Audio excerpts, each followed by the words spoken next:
Glum, the 6th seed out of Ottawa, Ontario, and Dog, the 7th seed from Boston, Massachusetts, battled it out point for point in this first-round Masters matchup, a rematch of the Northeast Regional Finals 3 weeks ago. Glum had beaten Dog twice at that tournament, but Dog came out firing, getting 2 consecutive breaks to take a 7-5 first-half lead.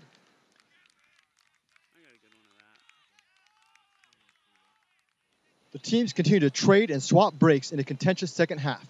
Dog dug deep, relying on their championship experience, but as the half wore on, Glum's legs and relative youth shone through. Glum would break Dog's O on the last point for the 15-13 victory.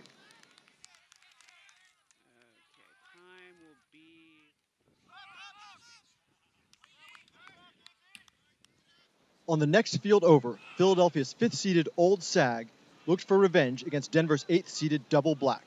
Double Black had edged out Old Sag in pool play last year 15-14. No, I got that one pretty good. Old Sag earned breaks early, but Double Black's speedy Jeff Bryant and Renzo Verback led the Colorado squad to an 8-7 halftime lead.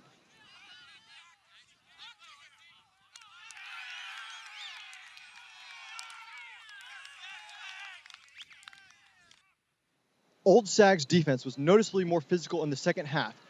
Double Black continued to push on defense, but Old Sag's offense would continue to grind it out underneath. Steve Finn capped off a solid game with this throw to Jim Viner for the break and the 16-14 victory.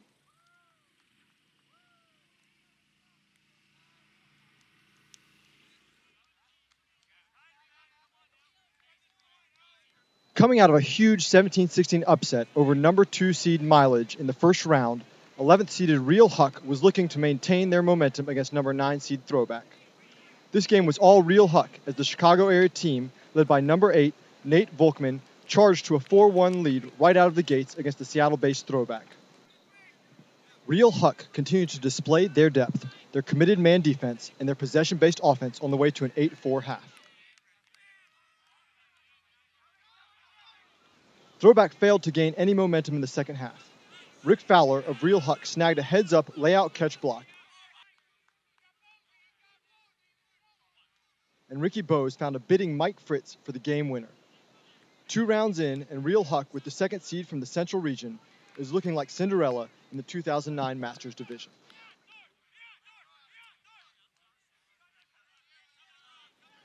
Field 30 pitted 2 teams that didn't attend Nationals in 2008. Atlanta's Ball and Chain, the 2nd qualifier out of the South, and North Carolina's Boneyard, the 2nd seed out of the Mid-Atlantic, were both looking for their first victory here in Sarasota this year. Ball and Chain opened the game with a stifling zone defense that they rode to an early 3-1 lead. But after a timeout, Boneyard was able to dissect Atlanta's zone, and with some aggressive man D, went on a run to take half 8-6. Boneyard continued the run in the second half behind on-field leader and former Ring of Fire standout Augie Kravinas. Kravinas' huge pulls and Boneyard's excellent coverage D led to short field turnovers from Ball and Chain and easy breaks for the North Carolina team. Boneyard didn't let up on the defensive pressure and never looked back on their way to victory.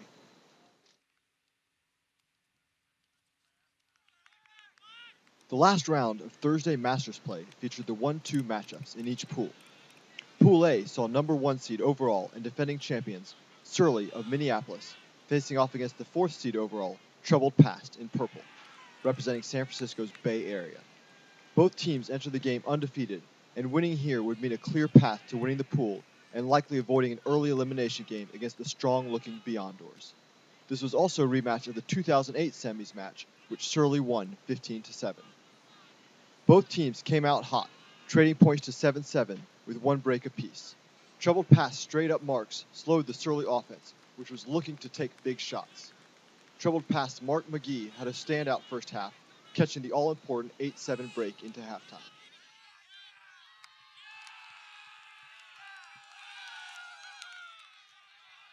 With renewed focus on handler defense, Surly regained the lead at 15-14 and secured the win 17-16.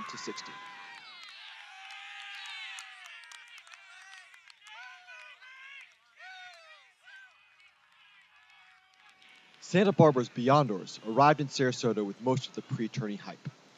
Seeded fourth, the Beyonders roster is filled with recognizable names, including Brandon Steets and Jamie Hollywood Husak, who won an Open Championship with Jam just 1 year ago. Throw in players with multiple rings in college and Open, like handlers James Studeris, Steve Dugan, and JD LeBeau, and it's easy to see why the Beyonders are the team to beat.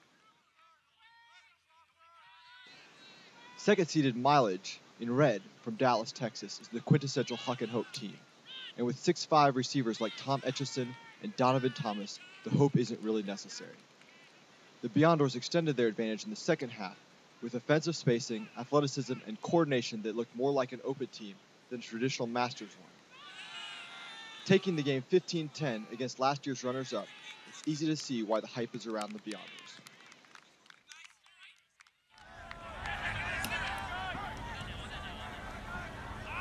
Friday, 9:30 a.m. in sunny Sarasota saw the fourth round of Masters pool play. In a game with significant implications for elimination play matchups, 3-0 Surly, in white, out of Minneapolis, Minnesota, squared off against 2-1 Glum out of Ottawa in black. The men from Canada jumped out to an early 3-1 lead behind strong play from handler and big thrower Dave Jansen.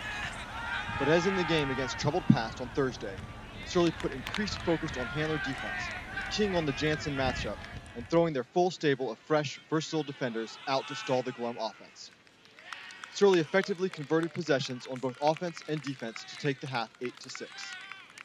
Surly continued the pressure in the second half behind the strong play of Eric Turtle Lonsdorf, the unassuming lane cutter Jeremy Alden, and the gentle giant John Chandler. The top-seeded Surly closed out the game 15-10 to lock up the first seed out of Pool A and the presumably easy road to the finals. Over on Field 13, Philadelphia's Old Sag met Dallas's Mileage in a game that would likely determine the third and fourth seeds out of Pool B. Mileage, in white, came into the game after a disappointing Thursday. Despite being the top seed in the pool, Mileage had gone 1-2 on day one and were hoping to stop the bleeding by winning against Old Sag in purple. But the Philadelphia squad had other ideas. After trading points to 4-4, Old Sag threw a zone to minimize Mileage's athletic advantage and earned 2 breaks. While Mileage was able to dismantle the zone on the next possession, the damage had been done, and Old Sag took half 8-5. In the second half, Mileage continued to fight, but were unable to fully close the 3-point Old Sag lead. Sag's Daryl the Gata Norcott had a standout game, including this crafty catch, followed by the goal, as Old Sag closed out the game 15-13 on the way to a top 3 seed out of Pool B.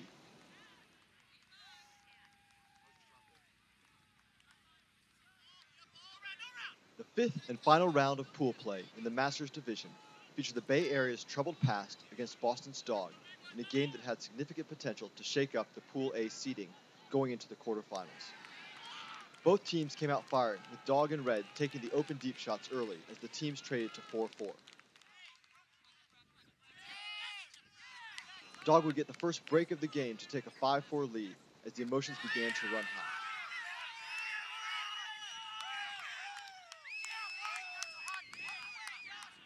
But Troubled Past would answer back to regain the serve at half 8-7. In the second half, Dog's legs once again seemed to grow tired as Troubled Past opened up a 12-8 lead behind the stellar play of Keith Monahan. Recognizing the need to be well rested for the quarterfinals, both teams opened up their roster on the way to a 15-12 Troubled Past victory.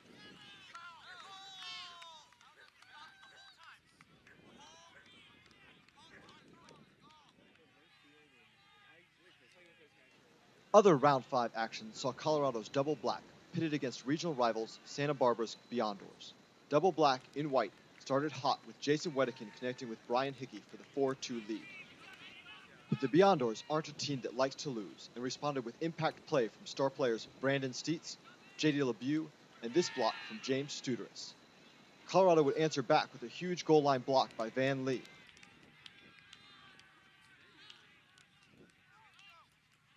And only a few passes later, Will Brownlee climbing the ladder for a big goal in this tight game.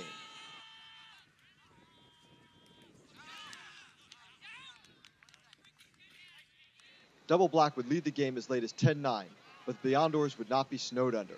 Santa Barbara's competitive fire melted Double Black's chances as the Beyonders won the game 15-13 to maintain their undefeated record and favorite status going into elimination play.